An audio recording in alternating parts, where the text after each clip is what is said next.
All right, today we are taking a deep dive into what might be one of the most powerful speeches ever given in American history. I'm talking about Abraham Lincoln's second inaugural address. It's really short, super dense, and honestly, it's just brilliant. So let's get into it. So I want you to picture this. It's March 4th, 1865. The Civil War, this brutal, soul-crushing conflict that's ripped the country in two for 4 straight years, it's finally coming to an end. You've got 40,000 people standing out in the mud in front of the U.S. Capitol. They're all waiting to hear what their president, who's just been re-elected, is going to say. What do you say in a moment like that? Okay, and this is where the whole thing gets so fascinating. There's this huge disconnect between what everybody thought they were going to hear and what Lincoln actually said. People were expecting a victory speech, right? We won moment, a celebration of the Union's power. But that's not what they got. Instead, Lincoln delivers this super short 700-word speech that sounds way more like a sermon you'd hear in church. So why? Why would he do that? Well, that's the puzzle we're going to piece together. So let's dig into that first. The whole expectation of a big victory speech. Why did Lincoln completely sidestep it?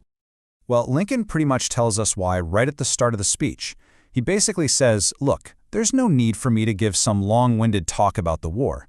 He says something like, the progress of our arms is as well known to you as it is to me. In other words, you guys know we're winning. I don't need to stand up here and list off all our victories. It would have been totally redundant. You see, he had something much bigger and way more difficult he wanted to talk about.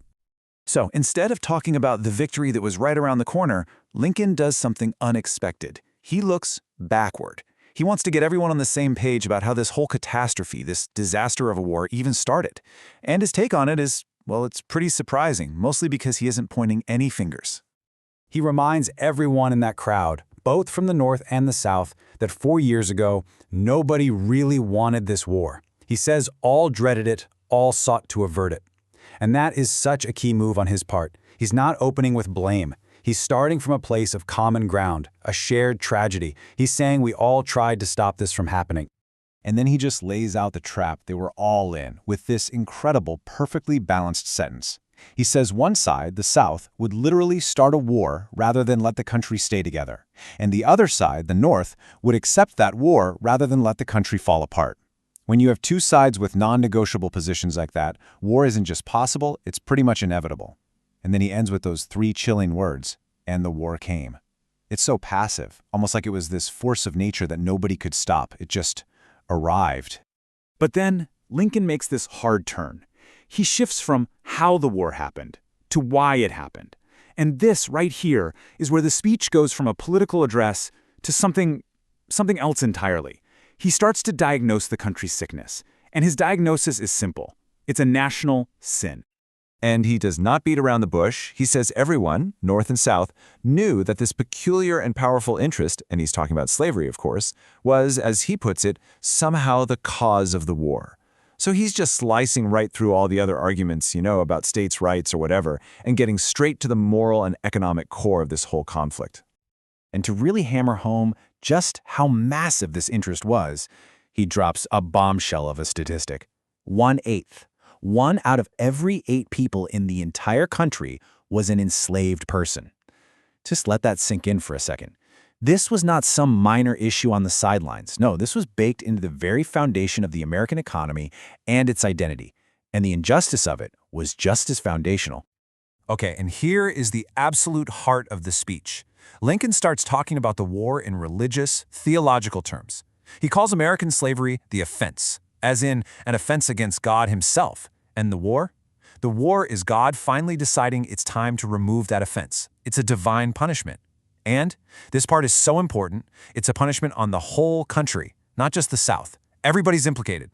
Then Lincoln points out this really deep, really unsettling contradiction.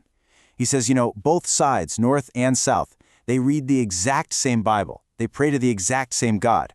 And yet each side is asking that God to help them destroy the other. How does that even work? How can both be right?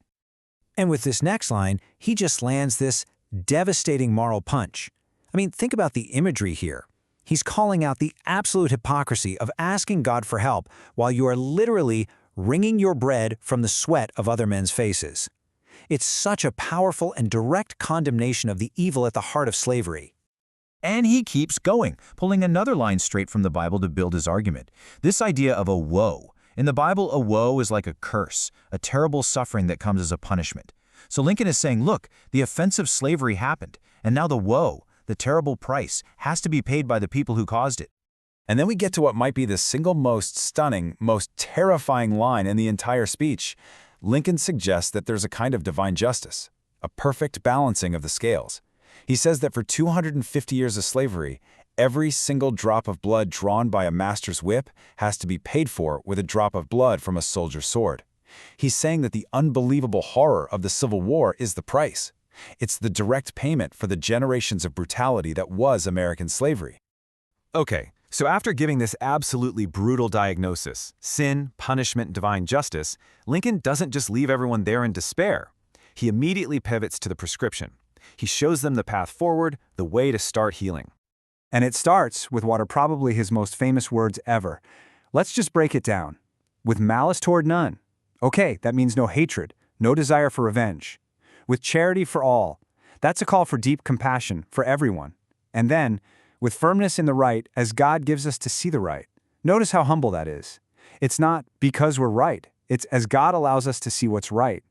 He's laying out the ground rules for putting the country back together, and those rules are all about grace. He keeps that incredible rhythm going as he lays out the nation's new to-do list. And this isn't just a job for the government. He's talking to every single person. The work is to bind up the nation's wounds, to care for the soldiers, the widows, the orphans. It's all about action, binding, caring, doing. He's giving the entire country a shared mission of healing, a clear roadmap to get from where they are to a just and lasting peace. And it's because Lincoln made that choice, to diagnose the sin and then prescribe humility and reconciliation, that this speech became so much more than just a speech. It really became timeless. And hey, you don't have to take my word for it. The great Frederick Douglass, one of the most important abolitionist leaders, a man who had escaped slavery himself, he was actually in the crowd that day. And he later went up to Lincoln and told him, to his face, that the speech was a sacred effort. I mean, coming from him, a man who lived and breathed the fight against slavery, that's just incredible praise. It shows that Lincoln truly had lifted the moment into a different realm, way beyond politics. And that, at the end of the day, is why we're still talking about this speech.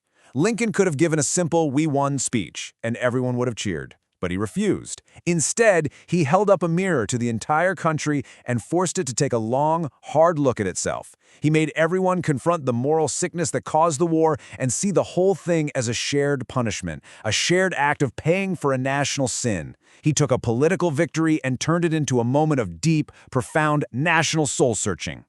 Which brings us back to the question that Lincoln was wrestling with, a question that feels just as urgent today as it must have back in 1865. How does a nation actually heal from a wound that it gave itself? When a country is torn apart by its own divisions, what does it really take to bind up those wounds and find a peace that's not just lasting, but also just? Lincoln gave us his answer, and grappling with that challenge, well, that's something we're all still doing today.